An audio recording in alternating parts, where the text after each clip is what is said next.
ಕಲ್ಪಿಸ್ಕೊಳ್ಳಿ, 10 ವರ್ಷಗಳಿಂದ ನಾವು ಅಚಲವಾಗಿ ನಂಬಿದ್ದ ಒಂದು ಪ್ರಮುಖ ವಿಷಯ ಸಂಪೂರ್ಣ ತಪ್ಪು ಅಂತ ಯಾರಾದ್ರೂ ಸಾಕ್ಷಿ ಸಮೇತ ಸಾಬೀತುಪಡಿಸಿದ್ರೆ ಏನಾಗುತ್ತೆ? ಆ ನಮ್ಮ ಮೆದುಳು ಅವರಿಗೆ ಧನ್ಯವಾದ ಹೇಳುತ್ತಾ? ನಮ್ಮ ಹೃದಯ ಬಡಿತ ಸಾಮಾನ್ಯ ಸ್ಥಿತಿಯಲ್ಲಿರುತ್ತಾ? ಖಂಡಿತ ಇಲ್ಲ. ಹೌದು, ಖಂಡಿತ ಇಲ್ಲ ಅಲ್ವಾ? ಬದಲಾಗಿ ನಮಗೆ ವಿಪರೀತ ಕೋಪ ಬರುತ್ತೆ, ಮೈ ಬೆವರೋಕ್ ಶುರುವಾಗತ್ತೆ, ಮತ್ ಆ ವ್ಯಕ್ತಿ ಮೇಲೆ ಮುಗಿಬೀಳೋಷ್ಟು ಆಕ್ರೋಶ ಉಂಟಾಗತ್ತೆ. ಕೇವಲ ಒಂದು ಹೊಸ ಮಾಹಿತಿಯನ್ನ ನಮ್ಮ ಮೆದುಳು ಸ್ವೀಕರಿಸಬೇಕಾದಾಗ ನಮಗೆ ಯಾರೋ ಭೌತಿಕವಾಗಿ ಹಲ್ಲೆ ಮಾಡದಷ್ಟೇ ನೋವು ಯಾಕಾಗತ್ತೆ? ಸೊ ಇದನ್ನ ಸ್ವತಃ ಬಿಡಿಸಿ ನೋಡೋಣ. ಇಂದಿನ ಈ ಆಳವಾದ ವಿಶ್ಲೇಷಣೆಯಲ್ಲಿ ನಾವು ಇದೇ ವಿಚಾರವನ್ನ ಸುದೀರ್ಘವಾಗಿ ಚರ್ಚೆ ಮಾಡಲಿದ್ದೀವಿ. ಆಡಮ್ ಗ್ರಾಂಟ್ ಅವರ ಥಿಂಕ್ ಅಗೇನ್ ಪುಸ್ತಕದ ಒಳನೋಟಗಳ ಆಧಾರದ ಮೇಲೆ ನಮ್ಮ ತಪ್ಪುಗಳನ್ನ ಒಪ್ಕೊಳೋದು, ಅಂದ್ರೆ ಮರು ಆಲೋಚನೆ ಮಾಡೋದು ಹೇಗೆ ನಮ್ಮ ಅಸ್ತಿತ್ವಕ್ಕೆ ಅತ್ಯಗತ್ಯ ಅನ್ನೋದನ್ನ ನಾವು ವಿಮರ್ಶೆ ಮಾಡ್ತೀವಿ. ಇಲ್ಲಿರುವ ಅತ್ಯಂತ ಕುತೂಹಲಕಾರಿ ವಿಷಯ ಏನಂದ್ರೆ, ನೀವು ಕೊಟ್ಟ ಆ ಭೌತಿಕ ಹಲ್ಲೆಯ ಹೋಲಿಕೆ ಬಹಳ ಸೂಕ್ತವಾಗಿದೆ. ಅಂದ್ರೆ ನಮ್ಮ ಮೆದುಳು ಕಾಡಿನಲ್ಲಿ ವಾಸಿಸ್ತಿದ್ದ ಕಾಲದಿಂದಲೂ ಬೆಳೆದು ಬಂದಿರೋ ಒಂದು ಪ್ರವೃತ್ತಿ ಇದೆ. ಕಾಡಿನಲ್ಲಿ ನಮ್ಮ ಗುಂಪಿನ ನಿಯಮಗಳನ್ನ ಅಥವಾ ನಂಬಿಕೆಗಳನ್ನ ನಾವು ಮೀರಿದ್ರೆ ನಮ್ಮನ್ನ ಗುಂಪಿನಿಂದ ಹೊರಹಾಕಲಾಗ್ತಿತ್ತು. ಓ, ಆ ಕಾಲದಲ್ಲಿ ಒಂಟಿಯಾಗಿ ಬದುಕುಳಿಯೋದು ಅಸಾಧ್ಯವಾಗಿತ್ತು. ಹೌದು, ನಿಖರವಾಗಿ. ಹಾಗಾಗಿ ನಮ್ಮ ನಂಬಿಕೆಗಳ ಮೇಲಿನ ಯಾವುದೇ ಆಕ್ರಮಣವನ್ನ ಮೆದುಳು ತನ್ನ ಪ್ರಾಣದ ಮೇಲಿನ ಆಕ್ರಮಣ ಅಂತಾನೆ ಭಾವಿಸುತ್ತೆ. ಆದರೆ ಇಂದಿನ ವೇಗವಾಗಿ ಬದಲಾಗ್ತಿರೋ ಜಗತ್ತಿನಲ್ಲಿ ಈ ಹಳೇ ಪ್ರವೃತ್ತಿ ಇದೆಯಲ್ಲ, ಅದು ನಮ್ಮ ಅತೀ ದೊಡ್ಡ ಶತ್ರುವಾಗಿದೆ. ನಿಜ. ಪ್ರತಿದಿನ ವಿಜ್ಞಾನ, ಸಂಸ್ಕೃತಿ ಹೊಸ ರೂಪ ಪಡಿತಿರುವಾಗ ಹಳೆ ಜ್ಞಾನ ಬೇಗನೆ ಹಳತಾಗುತ್ತೆ. ಕರೆಕ್ಟ್. ಇಂಥ ಸಂದರ್ಭದಲ್ಲಿ ಕೇವಲ ಆಲೋಚಿಸುವುದು ಅಂದ್ರೆ ಥಿಂಕಿಂಗ್ ಮಾತ್ರ ಸಾಲದು. ಮರು ಆಲೋಚನೆ ಮಾಡೋದು ಅಂದ್ರೆ ರೀಥಿಂಕಿಂಗ್ ಅನ್ನೋದು ಕೇವಲ ಬುದ್ಧಿವಂತಿಕೆಯ ಲಕ್ಷಣ ಅಲ್ಲ, ಅದು ಬದುಕುಳಿಯಲು ಬೇಕಾದ ಅತ್ಯಗತ್ಯ ಕೌಶಲ್ಯ. ಅಂದ್ರೆ ನಾವು ಎಷ್ಟು ಮಾಹಿತಿಗಳನ್ನ ನಮ್ಮ ತಲೆಯಲ್ಲಿ ತುಂಬಿಕೊಂಡಿದೀವಿ ಅನ್ನೋದು ಈಗ ಮುಖ್ಯ ಅಲ್ಲ. ಹೊಸ ಮಾಹಿತಿ ಬಂದಾಗ ಹಳೆಯದನ್ನ ಅಳಿಸಿ ಹಾಕಲು ನಾವೆಷ್ಟು ಸಿದ್ಧರಿದ್ದೀವಿ ಅನ್ನೋದು ಮುಖ್ಯ. ಆದ್ರೆ ಇದು ಹೇಳೋಕೆ ಸುಲಭ. ವಾಸ್ತವದಲ್ಲಿ ಯಾರಾದ್ರೂ ನಮ್ಮ ನಂಬಿಕೆಯನ್ನ ಪ್ರಶ್ನಿಸಿದ್ರೆ ಅವರು ಕೇವಲ ಒಂದು ವಿಚಾರವನ್ನ ಪ್ರಶ್ನಿಸ್ತಿದ್ದಾರೆ ಅಂತ ನಮ್ಗನ್ಸೋದೇ ಇಲ್ಲ. ಹೌದು, ನಮಗೆ ಅವರು ನಮ್ಮನ್ನೇ ನಮ್ಮ ಐಡೆಂಟಿಟಿಯನ್ನೇ ಪ್ರಶ್ನಿಸ್ತಿದ್ದಾರೆ ಅನ್ನೋ ಭಾವನೆ ಬರುತ್ತೆ. ಖಂಡಿತ. ಯಾವುದೋ ಒಂದು ರಾಜಕೀಯ ಪಕ್ಷದ ಮೇಲಿನ ಒಲವಿರ್ಬೋದು, ಅಥವಾ ಒಂದು ನಿರ್ದಿಷ್ಟ ಜೀವನ ಶೈಲಿಯ ನಂಬಿಕೆ ಇರ್ಬೋದು. ಇವು ಬರೀ ಅಭಿಪ್ರಾಯಗಳಾಗಿ ಉಳಿಯಲ್ಲ, ನಾವೇ ಅದಾಗ್ಬಿಡ್ತೀವಿ. ತಪ್ಪು ಅಂತ ಒಪ್ಪುಕೊಳ್ಳೋದು ನಮ್ಮ ಅಹಂಕಾರಕ್ಕೆ ಬೀಳುವ ದೊಡ್ಡ ಪೆಟ್ಟು. ಅದಕ್ಕಾಗಿ ನಾವು ನಮ್ಮ ವಿಚಾರಗಳನ್ನ ಸಮರ್ಥಿಸಿಕೊಳ್ಳಲು 3 ವಿಭಿನ್ನ ಪಾತ್ರಗಳನ್ನ ನಮ್ಮ ಅರಿವಿಗೆ ಬಾರದಂತೆ ನಿರ್ವಹಣೆ ಶುರು ಮಾಡ್ತೀವಿ. ನೀವು ಗಮನಿಸಿರ್ಬೋದು, ಮೊದಲನೇದಾಗಿ ನಮ್ಮ ನಂಬಿಕೆಗಳಿಗೆ ಸವಾಲು ಹೆದರಾದಾಗ ನಾವು ಬೋಧಕರಾಗ್ತೀವಿ, ಅಂದ್ರೆ ಪ್ರೀಚರ್ ಆಗ್ತೀವಿ. ಬೋಧಕರು ಅಂದ್ರೆ ಉಪದೇಶ ಮಾಡೋಕ್ ಶುರು ಮಾಡ್ತೀವಾ? ಹೌದು. ವಾಸ್ತವವನ್ನ ಹುಡುಕುವ ಬದಲು ನಮ್ಮ ನಂಬಿಕೆಗಳನ್ನ ರಕ್ಷಿಸಿಕೊಳ್ಳಲು ಇತರರಿಗೆ ಭಾಷಣ ಮಾಡೋಕೆ ಶುರು ಮಾಡ್ತೀವಿ. ನನ್ನದೇ ಸರಿ ಅಂತ ವೇದಿಕೆ ಹತ್ತಿ ವಾದ ಮಾಡುವ ಮನಸ್ಥಿತಿ ಇದು. ಇನ್ನು ಎರಡನೇದಾಗಿ ನಾವು ಅಭಿಯೋಜಕರ ಅಂದ್ರೆ ಇತರರ ತಪ್ಪು ಹುಡುಕೋ ಪ್ರಾಸಿಕ್ಯೂಟರ್ ಪಾತ್ರ ವಹಿಸ್ತೀವಿ. ಎದುರಾಳಿಯನ್ನ ತಪ್ಪಿತಸ್ಥ ಅಂತ ಸಾಬೀತುಪಡಿಸೋ ವಕೀಲರ ತರ. ನಿಖರವಾಗಿ. ಇದರಲ್ಲಿ ನಮ್ಮ ಏಕೈಕ ಉದ್ದೇಶ ಎದುರಾಳಿಯ ವಾದದಲ್ಲಿರೋ ತಪ್ಪುಗಳನ್ನ ಹುಡುಕೋದಷ್ಟೇ. ಇಲ್ಲಿ ಸಾಕ್ಷಿಗಳನ್ನ ನಾವು ಸತ್ಯ ತಿಳಿಯೋಕೆ ಬಳಸಲ್ಲ, ಬದಲಿಗೆ ಎದುರಾಳಿಯನ್ನ ಮಣಿಸಲು ಮಾತ್ರ ಬಳಸ್ತೀವಿ. ಆರೆ ಇವೆರಡೂ ಪಾತ್ರಗಳಲ್ಲಿ ನಾವು ಕಲಿಯುವ ಬದಲು ಗೆಲ್ಲುವ ಉದ್ದೇಶ ಮಾತ್ರ ಹೊಂದಿರ್ತೀವಿ ಅಲ್ವಾ? ಹಾಗಾದ್ರೆ 3ನೇ ಪಾತ್ರ ಯಾವುದು? 3ನೇದು ರಾಜಕಾರಣಿಯ ಮನಸ್ಥಿತಿ. ಓ, ಎಲ್ಲರನ್ನೂ ಮೆಚ್ಚಿಸುವ ಪ್ರಯತ್ನನಾ? ಹೌದು. ರಾಜಕಾರಣಿಯ ಮನಸ್ಥಿತಿಯಲ್ಲಿ ನಮಗೆ ಸತ್ಯಕ್ಕಿಂತ ಜನರ ಒಪ್ಪಿಗೆ ಮತ್ ಜನಪ್ರಿಯತೆ ಮುಖ್ಯ ಆಗುತ್ತೆ. ನಮ್ಮ ಸುತ್ತಲಿನ ಜನರು ಏನನ್ನ ಕೇಳಲು ಇಷ್ಟಪಡ್ತಾರೋ ಅದನ್ನೇ ನಾವು ಹೇಳ್ತೀವಿ. ನಮ್ಮ ಗುಂಪಿನ ಬೆಂಬಲ ಉಳಿಸ್ಕೊಳ್ಳೋಕೆ ವಾಸ್ತವವನ್ನೇ ತಿರುಚ್ತೀವಿ. ಅಂದ್ರೆ ಈ 3 ಮಾನಸಿಕ ಸ್ಥಿತಿಗಳ ಹಿಂದಿರೋ ಮೂಲ ಉದ್ದೇಶ ಒಂದೇ. ಅದು ನಮ್ಮನ್ನ ನಾವು ಹೇಗೆ ರಕ್ಷಿಸ್ಕೊಳ್ಬೋದು ಅನ್ನೋದು ಅಲ್ವಾ? ಖಂಡಿತ.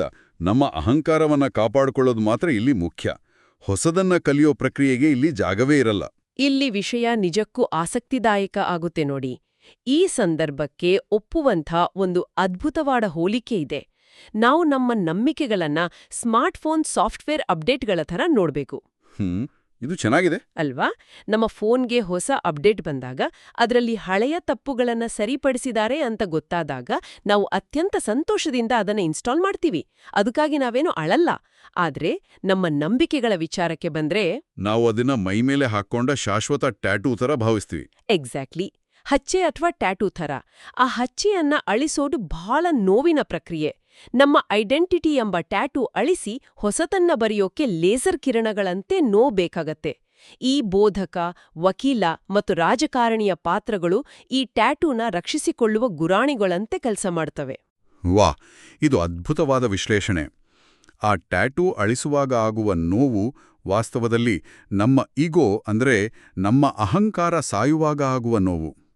ಆದರೆ ಈ ರಕ್ಷಣಾತ್ಮಕ ಸ್ಥಿತಿಗಳಿಂದ ಹೊರಬರಲು ಒಂದು ಪರ್ಯಾಯ ಮಾರ್ಗ ಇದೆ. ಯಾವುದು ಅದು? ನಾವೆಲ್ಲರೂ ತಿಳ್ಕೊಳ್ಬೇಕಾದ ಮಾರ್ಗ ಅದು. ಅದೇ ವಿಜ್ಞಾನಿಯ ಮನಸ್ಥಿತಿ, ಅಂದ್ರೆ ಸೈಂಟಿಸ್ಟ್ ಮೈಂಡ್ಸೆಟ್. ಇದು ಆ 3 ರಕ್ಷಣಾತ್ಮಕ ಸ್ಥಿತಿಗಳಿಗೆ ಸಂಪೂರ್ಣ ವಿರುದ್ಧವಾದದ್ದು.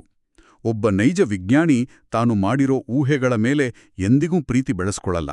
ಅಂದ್ರೆ ಸಾಕ್ಷ್ಯಗಳ ಆಧಾರದ ಮೇಲೆ ಅವುಗಳನ್ನ ಪರೀಕ್ಷೆ ಮಾಡ್ತಾರೆ ಅಲ್ವಾ? ಹೌದು. ಆತನ ನಿಷ್ಠೆ ಸತ್ಯಕ್ಕೆ ಇರುತ್ತೆ ಹೊರತು ತನ್ನದೇ ಹಳೆಯ ಊಹೆಗಳಿಗಲ್ಲ. ಹೊಸ ಸಾಕ್ಷ್ಯಗಳು ಸಿಕ್ಕಾಗೆಲ್ಲ ಆತ ತನ್ನ ನಂಬಿಕೆಗಳನ್ನ ಪರೀಕ್ಷಿಸ್ತಾನೆ.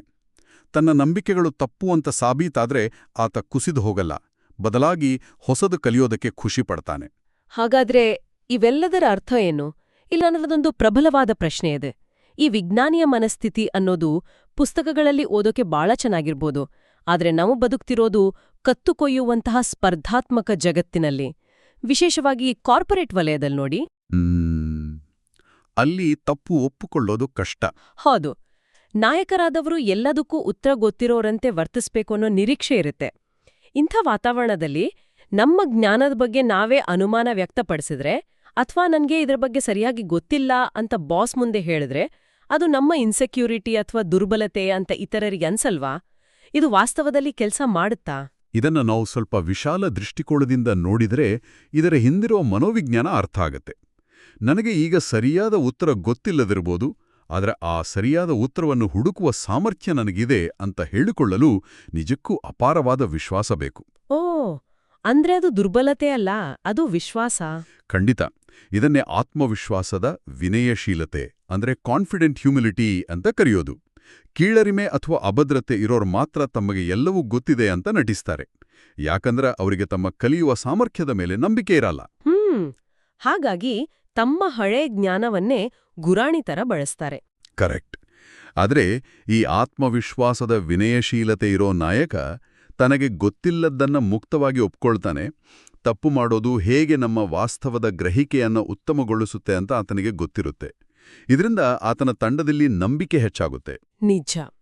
ತಾನು ಎಲ್ಲವನ್ನೂ ಬಲ್ಲೆ ಅಂತ ನಟಿಸುವ ನಾಯಕನಿಗೆ ವಾಸ್ತವದ ಅರಿವಾದಾಗ ಪರಿಸ್ಥಿತಿ ಕೈಮೀರಿರುತ್ತೆ. ಆದ್ರೆ ಕಲಿಯುವ ಸಾಮರ್ಥ್ಯದ ಮೇಲೆ ನಂಬಿಕೆ ಇರೋರು ಸದಾ ಬದಲಾವಣೆಗೆ ಸಿದ್ಧರಿರ್ತಾರೆ. ಆದ್ರೆ ಇಲ್ಲಿ ಇನ್ನೊಂದು ಪ್ರಶ್ನೆ ಬರುತ್ತೆ. ಈ ಕಲಿಯುವ ಸಾಮರ್ಥ್ಯದ ಮೇಲಿನ ವಿಶ್ವಾಸವೇ ಕೆಲವೊಮ್ಮೆ ಅಪಾಯಕಾರಿ ಆಗ್ಬಹುದು ಅಲ್ವಾ? ಖಂಡಿತ ಆಗಬಹುದು. ವಿಶೇಷವಾಗಿ ನಮಗೆ ಒಂದು ಕ್ಷೇತ್ರದಲ್ಲಿ ವರ್ಷಗಳ ಕಾಲ ಅನುಭವ ಇದ್ದಾಗ ಅದು ಕೂಡ ಒಂದು ಸಮಸ್ಯೆ ಆಗಬಹುದು. ನಾವು ಪರಿಣತರು ಅನ್ನೋ ಅಹಂಕಾರ ಶುರುವಾಗುತ್ತೆ. ಹೌದು. ಇದನ್ನೇ ಪರಿಣತಿಯ ಬಲೆ ಅಂದ್ರೆ ಎಕ್ಸ್ಪರ್ಟೈಸ್ ಟ್ರ್ಯಾಪ್ ಅಂತ ಕರೆಯೋದು. ನಮಗೆ ಒಂದು ವಿಷಯದ ಬಗ್ಗೆ ಹೆಚ್ಚು ಅನುಭವ ಇದ್ದಷ್ಟು ನಮ್ಮ ಹಳೆಯ ಊಹೆಗಳನ್ನ ಪ್ರಶ್ನಿಸುವುದು ನಮಗೆ ಕಷ್ಟ ಆಗ್ತಾ ಹೋಗುತ್ತೆ. ಅಂದ್ರೆ ಅನುಭವ ನಮ್ಮ ದೃಷ್ಟಿಯನ್ನ ಸಂಕುಚಿತಗೊಳಿಸುತ್ತಾ? ನಿಖರವಾಗಿ. ಮೆದುಳು ಯಾವಾಗಲೂ ಕಡಿಮೆ ಶ್ರಮ ಬೇಡೋ ಮಾರ್ಗವನ್ನೇ ಹುಡುಕುತ್ತೆ. ವರ್ಷಗಳ ಕಾಲ ಒಂದೇ ರೀತಿಯ ಸಮಸ್ಯೆಗಳನ್ನ ಪರಿಹರಿಸಿದಾಗ ಮೆದುಳು ಕೆಲವು ಸಿದ್ಧ ಮಾದರಿಗಳನ್ನ ಸೃಷ್ಟಿಸಿಕೊಳ್ಳುತ್ತೆ.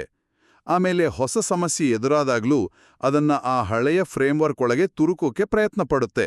ಲೈಕ್ ಹಳೆಯ ಯಶಸ್ಸಿನ ಮಾದರಿಗಳೇ ನಮ್ಮನ್ನ ಕುರುಡರನ್ನಾಗಿ ಮಾಡುತ್ತೆ. ಹೌದು. ನಾನು ಪರಿಣತ ಅಂತ ಭಾವಿಸಿದ ತಕ್ಷಣ ಹೊಸ ಸಾಧ್ಯತೆಗಳನ್ನ ನೋಡೋದನ್ನೇ ನಿಲ್ಸ್ಬಿಡ್ತೀವಿ. ಇದಕ್ಕಾಗಿಯೇ ಎಷ್ಟೇ ಅನುಭವ ಇದ್ರೂ ಪ್ರತಿಯೊಂದು ಹೊಸ ಸವಾಲನ್ನ ಆರಂಭಿಕರ ಮನಸ್ಥಿತಿಯಿಂದ ಅಂದ್ರೆ ಬಿಗಿನರ್ಸ್ ಮೈಂಡಿಂದ ನೋಡೋದು ಅತ್ಯಗತ್ಯ. ಈ ಪರಿಣತಿಯ ಬಲೆಯನ್ನ ಅರ್ಥ ಮಾಡ್ಕೊಳ್ಳೋಕೆ ಒಂದು ಆಸಕ್ತಿದಾಯಕ ಹೋಲಿಕೆ ಕೊಡ್ಬೋದು. ಅತೀ ಹೆಚ್ಚು ಅನುಭವ ಇರೋ ಪರಿಣಿತರನ್ನ ಹಳೇ ಕಾಲದ ಕಲ್ಲಿದ್ದಲು ರೈಲಿಗೆ ಹೋಲಿಸಬಹುದು. ರೈಲ್ವೆ ಟ್ರ್ಯಾಕ್ ಮೇಲೆ ಹೋಗೋ ರೈಲು. ಹೌದು. ಆ ರೈಲು ತನಗೆ ಹಾಕಿಕೊಟ್ಟಿರೋ ಕಬ್ಬಿಣದ ಹಳಿಗಳ ಮೇಲೆ ಮಾತ್ರ ಅತಿ ವೇಗವಾಗಿ ಓಡಬಲ್ಲದು. ಆದ್ರೆ ಆ ಹಳಿಯನ್ನ ಬಿಟ್ಟು ಬೇರೆ ಕಡೆ ಹೋಗೋಕೆ ಅದಕ್ಕೆ ಸ್ವಲ್ಪವೂ ಸಾಧ್ಯವಿಲ್ಲ. ದಾರಿ ಮಧ್ಯೆ ಅಡೆತಡೆ ಬಂದ್ರೆ ದಿಕ್ಕು ಬದಲಿಸೋಕೆ ಆಗಲ್ಲ. ಆದ್ರೆ ಮರು ಆಲೋಚನೆ ಮಾಡುವರನ್ನ ಒಂದು ಶಕ್ತಿಶಾಲಿ ಆಫ್ ರೋಡ್ ವಾಹನಕ್ಕೆ ಹೋಲಿಸಬಹುದು. ಅರೆ ವಾರ್, ಇದು ಬಹಳ ಪ್ರಬಲವಾದ ದೃಶ್ಯ ಅಲ್ವಾ? ಆಫ್ ರೋಡ್ ವಾಹನಕ್ಕೆ ನಿರ್ದಿಷ್ಟ ಹಳಿಯ ಅಗತ್ಯ ಇಲ್ಲ. ಗುಡ್ಡ, ಬೆಟ್ಟ, ಮಣ್ಣು, ಕೆಸರು ಯಾವ ಪರಿಸರಕ್ಕಾದ್ರೂ ಅದು ಹೊಂದಿಕೊಳ್ಬಲ್ದು. ನಮ್ಮ ವೃತ್ತಿ ಜೀವನಕ್ಕೂ ಇದು ಅನ್ವಯಿಸುತ್ತೆ ಅಲ್ವಾ? ಖಂಡಿತ ಅನ್ವಯಿಸುತ್ತೆ. ವೃತ್ತಿ ಮತ್ತು ಅಸ್ಮಿತೆಯ ವಿಚಾರದಲ್ಲಿ ಈ ಹೊಂದಿಕೊಳ್ಳುವಿಕೆ ಕಳೆದೋದ್ರೆ ಬಹಳ ಕಷ್ಟ. ಪರಿಣಿತಿಯ ಬಲೆಗೆ ಬಿದ್ದವರು ತಮ್ಮನ್ನ ತಾವು ಒಂದು ನಿರ್ದಿಷ್ಟ ಚೌಕಟ್ಟಿನಲ್ಲಿ ಬಂಧಿಸ್ಕೊಳ್ತಾರೆ. ಉದಾಹರಣೆಗೆ, ಒಬ್ಬ ವ್ಯಕ್ತಿ ನಾನೊಬ್ಬ ಕೇವಲ ವಕೀಲ ಅಂತ ಹೇಳಿಕೊಳ್ಳೋದು ಆ ಹಳಿಗಳ ಮೇಲಿನ ರೈಲಿನ ತರ. ಆದ್ರೆ ಆತನೇ ನಾನು ಕಠಿಣ ಸಮಸ್ಯೆಗಳನ್ನ ಬಗೆಹರಿಸುವ ವ್ಯಕ್ತಿ ಅಂತ ತನ್ನ ಅಸ್ಮಿತೆಯನ್ನ ವಿಶಾಲವಾಗಿಟ್ಕೊಂಡ್ರೆ ಆಗ ಆತ ಆಫ್ ರೋಡ್ ವಾಹನ ಆಗ್ತಾನೆ. ನಾಳೆ ಕಾನೂನು ವ್ಯವಸ್ಥೆಯಲ್ಲಿ ಅಥವಾ ತಂತ್ರಜ್ಞಾನದಲ್ಲಿ ದೊಡ್ಡ ಬದಲಾವಣೆಗಳಾದರೂ ಆತ ಭಯಪಡಲ್ಲ. ತನ್ನ ವೃತ್ತಿಯನ್ನ ಬದಲಾಯಿಸೋದು ಅಸ್ಥಿರತೆಯಲ್ಲ, ಅದು ವಿಕಸನೆ ಅಂತ ನಂಬ್ತಾನೆ. ಇದು ನಮ್ಮ ವೈಯಕ್ತಿಕ ಬದಲಾವಣೆಯ ವಿಚಾರ ಆಯ್ತು. ಆದ್ರೆ ನಮ್ಮೊಳಗಿನ ಈ ವೈಯಕ್ತಿಕ ಬದಲಾವಣೆಗಳು ಸಮಾಜದೊಂದಿಗೆ, ನಮ್ಮ ಕೆಲಸದ ಸ್ಥಳದಲ್ಲಿ ಇತರರ ಜೊತೆ ಸಂವಹನ ಮಾಡುವಾಗ ಹೇಗೆ ಕೆಲಸ ಮಾಡ್ತವೆ? ಯಾಕಂದ್ರೆ ಸಮಸ್ಯೆ ಏನಂದ್ರೆ ನಾವೆಲ್ಲರೂ ವಾದ ವಿವಾದಗಳಿಗೆ ಶಸ್ತ್ರಸಜ್ಜಿತರಾಗಿ ಯುದ್ಧದ ಮೈದಾನಕ್ಕೆ ಬರೋ ಥರ ಮಾತುಕತೆಗೆ ಬರ್ತೀವಿ. ನಮ್ಮ ಬಹುತೇಕ ವಾದಗಳಲ್ಲಿ ಕಲಿಯುವ ಉದ್ದೇಶನೇ ಇರಲ್ಲ. ನಮ್ಮ ಸಂವಹನದ ಪ್ರಮುಖ ಸಮಸ್ಯೆಯೇ ಅದು ನೋಡಿ. ನಾವು ವಾದವನ್ನ ಒಂದು ಯುದ್ಧದ ತರ ನೋಡ್ತೀವಿ. ಯುದ್ಧದಲ್ಲಿ ಒಬ್ಬರ ಗೆಲುವಂದ್ರೆ ಇನ್ನೊಬ್ಬರ ಸೋಲು.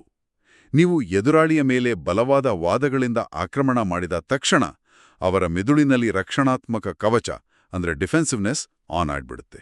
ಅವರು ನಮ್ಮ ಮಾತುಗಳನ್ನ ಕೇಳಿಸ್ಕೊಳ್ಳೋ ಸ್ಥಿತಿಯಲ್ಲೇ ಇರಲ್ಲಾಗ. ಹೌದು, ಅವರು ಕೇವಲ ತಿರುಗೇಟು ನೀಡಲು ಪದಗಳನ್ನ ಹುಡುಕ್ತಿರ್ತಾರೆ. ಆದರೆ ಉತ್ತಮ ಸಂವಹನಕ್ಕಾಗಿ ನಾವು ವಾದವನ್ನ ಯುದ್ಧದ ಬದಲು ಒಂದು ನೃತ್ಯದಂತೆ ಅಂದ್ರೆ ಡ್ಯಾನ್ಸ್ ತರ ನೋಡಬೇಕು. ವಾದವನ್ನ ನೃತ್ಯದ ತರ ನೋಡೋದಾ? ಇದು ಕೇಳೋಕೆ ಅದ್ಭುತವಾಗಿದೆ. ಆದ್ರೆ ಪ್ರಾಯೋಗಿಕವಾಗಿ ಇದು ಹೇಗೆ ಸಾಧ್ಯ? ಯಾರಾದ್ರೂ ತೀವ್ರವಾದ ನಿಲುವು ಹೊಂದಿದ್ದಾಗ ಅವರೊಂದಿಗೆ ಡ್ಯಾನ್ಸ್ ಮಾಡೋದು ಹೇಗೆ? ಅಲ್ಲಿಯೇ ಸಂಕೀರ್ಣತೆಯನ್ನು ಹುಡುಕುವುದು ಅನ್ನೋ ತಂತ್ರ ಕೆಲಸ ಮಾಡೋದು. ಯಾರಾದ್ರೂ ಕಟುವಾದ ನಿಲುವು ವ್ಯಕ್ತಪಡಿಸಿದಾಗ ಅವರನ್ನು ವಿರೋಧಿಸುವ ಬದಲು ಇದು ಹೇಗೆ ಕೆಲಸ ಮಾಡುತ್ತೆ, ಇದರ ಹಿಂದಿನ ಪ್ರಕ್ರಿಯೆ ಏನು ಅಂತ ವಿವರವಾಗಿ ಕೇಳಬೇಕು. ಓಹ್, ಅಂದ್ರೆ ತೀವ್ರವಾದ ನಿಲುವುಗಳ ಹಿಂದಿನ ವಿವರಗಳನ್ನ ಕೇಳ್ಬೇಕು. ಹೌದು. ಮೇಲ್ನೋಟಕ್ಕೆ ಘೋಷಣೆ ಕೂಗೋದು ಬಹಳ ಸುಲಭ. ಆದ್ರೆ ಅದರ ಆಳವಾದ ಪ್ರಕ್ರಿಯೆಯನ್ನು ವಿವರಿಸಲು ಹೋದಾಗಲೇ ತಮಗೆ ಆ ವಿಷಯದ ಬಗ್ಗೆ ಪೂರ್ಣವಾಗಿ ತಿಳಿದಿಲ್ಲ ಅನ್ನೋದು ಸ್ವತಃ ಅವರಿಗೆ ಅರಿವಾಗುತ್ತೆ. ಈ ಅರಿವು ಅವರ ತೀವ್ರವಾದ ನಿಲುವನ್ನು ದುರ್ಬಲಗೊಳಿಸುತ್ತೆ. ಆಮೇಲೆ ಅವರು ಕೇವಲ ಉತ್ತರಿಸಲು ಮಾತ್ರವಲ್ಲದೆ ಅರ್ಥ ಮಾಡಿಕೊಳ್ಳಲು ಆಲಿಸ್ತಾರೆ. ಇದೇ ಆ ನೃತ್ಯದ ಮೊದಲ ಹೆಜ್ಜೆ. ನಿಜಕ್ಕೂ ಇದು ಪ್ರಭಾವಶಾಲಿ ತಂತ್ರ. ಎದುರಾಳಿಯ ಭಯ ಕಡಿಮೆಯಾದಾಗ ಮಾತ್ರ ಬದಲಾವಣೆ ಸಾಧ್ಯ. ಈ ಪರಿಕಲ್ಪನೆಯನ್ನ ನಾವು ಸಂಸ್ಥೆಗಳಲ್ಲಿ ಕೂಡ ಅಳವಡಿಸಿಕೊಳ್ಳಬಹುದು. ಒಂದು ಕಂಪನಿಯಲ್ಲಿ ನಾಯಕರು ತಾವು ತಪ್ಪು ಮಾಡಿದಿವಿ ಅಂತ ಒಪ್ಪಿಕೊಂಡಾಗ ಸಂಸ್ಥೆಯೊಳಗೆ ಮಾನಸಿಕ ಸುರಕ್ಷತೆ ಅಂದ್ರೆ ಸೈಕಲಾಜಿಕಲ್ ಸೇಫ್ಟಿ ನಿರ್ಮಾಣ ಆಗುತ್ತೆ. ಇದು ಬಹಳ ಮುಖ್ಯವಾದ ಅಂಶ. ಹೌದು. ಇನ್ನು ಕುಟುಂಬದಲ್ಲಿ ನೋಡಿ, ಪೋಷಕರು ತಮ್ಮ ಮಕ್ಕಳ ಮುಂದೆ ತಾವು ಮಾಡಿದ ತಪ್ಪನ್ನು ಮುಕ್ತವಾಗಿ ಒಪ್ಪಿಕೊಳ್ಳೋದು, ಮಕ್ಕಳಿಗೆ ತಪ್ಪು ಮಾಡೋದು ಸಹಜ, ಅದನ್ನ ತಿದ್ದುಕೊಳ್ಳೋದು ಶ್ರೇಷ್ಠ ಅಂತ ಕಲಿಸ್ತೆ. ಇದು ಒಂದು ಪ್ರಮುಖ ಪ್ರಶ್ನೆಯನ್ನ ಹುಟ್ಟುಹಾಕುತ್ತೆ ನೋಡಿ. ಈ ಮಾನಸಿಕ ಸುರಕ್ಷತೆ ನಮ್ಮ ಶಾಲೆಗಳಿಗೂ ಅತ್ಯಗತ್ಯ. ಇಂದಿನ ಶಿಕ್ಷಣ ವ್ಯವಸ್ಥೆಯಲ್ಲಿ ಕುತೂಹಲದಿಂದ ಪ್ರಶ್ನಿಸುವುದಕ್ಕಿಂತ ಸರಿ ಉತ್ತರಗಳನ್ನ ಕಂಠಪಾಠ ಮಾಡೋದಕ್ಕೆ ಹೆಚ್ಚು ಮನ್ನಣೆ ಸಿಗ್ತಿದೆ. ಹೌದು, ತಪ್ಪು ಉತ್ತರ ನೀಗಿದ್ರೆ ಶಿಕ್ಷೆ ಸಿಗುತ್ತೆ. ಕರೆಕ್ಟ್. ಇದರಿಂದ ಮಕ್ಕಳು ಮಾಹಿತಿ ನೆನಪಿಟ್ಟುಕೊಳ್ಳುವ ಯಂತ್ರಗಳಾಗ್ತಿದ್ದಾರೆ. ಆದರೆ ಕೃತಕ ಬುದ್ಧಿಮತ್ತೆ ಅಂದ್ರೆ AI ಕ್ಷಣಾರ್ಧದಲ್ಲಿ ಎಲ್ಲಾ ಮಾಹಿತಿ ನೀಡಬಲ್ಲದು ಅಲ್ವಾ? ಹಾಗಾಗಿ ನಾಳೆಯ ಜಗತ್ತಿಗೆ ಬೇಕಾಗಿರೋದು ಹೊಸದಾಗಿ ಯೋಚಿಸುವ ಸಾಮರ್ಥ್ಯ. ಶಿಕ್ಷಣದಲ್ಲಿ ನಾವು ಮಕ್ಕಳಿಗೆ ಕೇವಲ ಏನು ಯೋಚಿಸಬೇಕು ಅಂತ ಕಲಿಸುವ ಬದಲು ತಮ್ಮ ಆಲೋಚನೆಗಳನ್ನೇ ಹೇಗೆ ಮರುಯೋಚಿಸಬೇಕು ಅಂತ ಕಲಿಸೋದು ಇಂದಿನ ತುರ್ತು ಅಗತ್ಯ. ಖಂಡಿತ. ಇಲ್ಲಿಯವರೆಗಿನ ನಮ್ಮ ಈ ಸುದೀರ್ಘ ಚರ್ಚೆಯನ್ನ ಒಗ್ಗೂಡಿಸಿ ನೋಡೋದಾದ್ರೆ, ಜಗತ್ತು ವೇಗವಾಗಿ ಬದಲಾಗ್ತಿರುವಾಗ ನಮ್ಮ ಹಳೆಯ ನಂಬಿಕೆಗಳನ್ನ ಹಾಗೆಯೇ ಉಳಿಸ್ಕೊಡೋದು ಎಂದ್ರೆ ಹೊಸದಾಗಿ ನಿರ್ಮಾಣವಾದ ಒಂದು ನಗರದಲ್ಲಿ ಹಳೆಯ ನಕ್ಷೆಯನ್ನ ಇಟ್ಕೊಂಡು ಓಡಾಡಿದ ಹಾಗೆ. ಆ ಹಳೆಯ ಮ್ಯಾಪ್ ನಮ್ಮನ್ನ ಗುರಿ ಸೇರಿಸಲ್ಲ, ದಾರಿ ತಪ್ಪಿಸುತ್ತೆ. ಹೌದು. ಮರು ಆಲೋಚನೆ ಅನ್ನೋದು ಕೇವಲ ಬೌದ್ಧಿಕ ಕೌಶಲ್ಯ ಅಲ್ಲ, ಅದು ಈ ವೇಗವಾಗಿ ಬದಲಾಗ್ತಿರೋ ಜಗತ್ತಿನಲ್ಲಿ ಬದುಕುಳಿಯುವ ತಂತ್ರ. ಮತ್ತು ನಮ್ಮ ಅಹಂಕಾರಕ್ಕಿಂತ ವಾಸ್ತವದ ಸತ್ಯವೇ ಮೇಲು ಅಂತ ಒಪ್ಪಿಕೊಳ್ಳೋದು ಭಾವುಕ ಧೈರ್ಯದ ಸಂಕೇತ. 100% ನಿಜ. ಮರು ಆಲೋಚನೆ ಅನ್ನೋದು ನಮ್ಮನ್ನ ನಾವು ಕಳ್ಕೊಳ್ಳೋ ಪ್ರಕ್ರಿಯೆ ಅಲ್ಲ, ಅದು ನಮ್ಮನ್ನ ನಾವು ಸದಾ ನವೀಕರಿಸಿಕೊಳ್ಳೋ ಪ್ರಕ್ರಿಯೆ. ಅನಿಶ್ಚಿತತೆಯನ್ನ ದೌರ್ಬಲ್ಯ ಅಂತ ನೋಡೋ ಬದಲು ಕುತೂಹಲದ ಹೆಬ್ಬಾಗಿಲು ಅಂತ ನೋಡಿದಾಗ ನಮ್ಮ ಜ್ಞಾನದ ವಿಸ್ತಾರ ಹೆಚ್ಚಾಗತ್ತೆ. ಈ ಆಳವಾದ ವಿಶ್ಲೇಷಣೆಯ ಅಂತ್ಯದಲ್ಲಿ ಕೇಳುಗರಿಗೆ ಸ್ವತಃ ಅನ್ವೇಷಿಸಲು ಒಂದು ಪ್ರಚೋದನಾತ್ಮಕವಾದ ಅಂತಿಮ ಚಿಂತನೆಯನ್ನು ನಾನು ಬಿಟ್ಟೋಗ್ಲು ಬಯಸ್ತೀನಿ. ಒಮ್ಮೆ ಯೋಚಿಸಿ ನೋಡಿ, 10 ವರ್ಷಗಳ ಹಿಂದಿನ ನಿಮ್ಮದೇ ನಂಬಿಕೆಗಳನ್ನ, ನೀವು ಜಗಳವಾಡಿದ ವಿಚಾರಗಳನ್ನ ಇಂದು ನೆನಪಿಸ್ಕೊಂಡ್ರೆ ನಿಮಗೆ ಆಶ್ಚರ್ಯ ಆಗುತ್ತೆ ಅಥವಾ ನಗು ಬರುತ್ತೆ? ಹೌದು, ನಾನು ಅಷ್ಟು ದಡ್ಡನಾಗಿದ್ದೆನಾ ಅಂತ ಅನ್ಸುತ್ತೆ. ಅಲ್ವಾ? ಹಾಗಾದ್ರೆ ಇಂದಿನ ನಿಮ್ಮ ಅಚಲವಾದ ಪವಿತ್ರ ಎನಿಸುವ ನಂಬಿಕೆಗಳನ್ನ ಭವಿಷ್ಯದಲ್ಲಿ ನಾವೇ ನೋಡಿ ನಗುವ ದಿನ ಖಂಡಿತ ಬರ್ಬೂದಲ್ವೇ? ಹಾಗಿದ್ದಲ್ಲಿ ಆ ಭವಿಷ್ಯದ ನಮ್ಮ ಆವೃತ್ತಿಯ ಜೊತೆ, ಆ ಫ್ಯೂಚರ್ ಸೆಲ್ಫ್ ಜೊತೆ ನಾವು ಈಗ್ಲೇ ಹೇಗೆ ರಾಜಿ ಮಾಡ್ಕೊಳ್ಬೋದು? ನಮ್ಮ ಇಂದಿನ ಯಾವ ನಂಬಿಕೆ ನಾಳೆ ಸುಳ್ಳಾಗ್ಬಹುದು? ಈ ಕುತೂಹಲಕಾರಿ ಪ್ರಶ್ನೆಯೊಂದಿಗೆ ನಮ್ಮ ನಂಬಿಕೆಗಳ ಬಗ್ಗೆ ಸ್ವಲ್ಪ ನಮ್ರತೆಯನ್ನ ಬೆಳೆಸ್ಕೊಳ್ಳೋಣ ಅಂತ ಹೇಳ್ತಾ ಇಂದಿನ ಈ ಆಳವಾದ ವಿಶ್ಲೇಷಣೆಯನ್ನ ಇಲ್ಲಿಗೆ ಮುಕ್ತಾಯಗೊಳಿಸೋಣ. ಸದಾ ಆಲೋಚಿಸ್ತೀರಿ ಮತ್ತು ಮುಖ್ಯವಾಗಿ ಮರು ಆಲೋಚಿಸ್ತೀರಿ.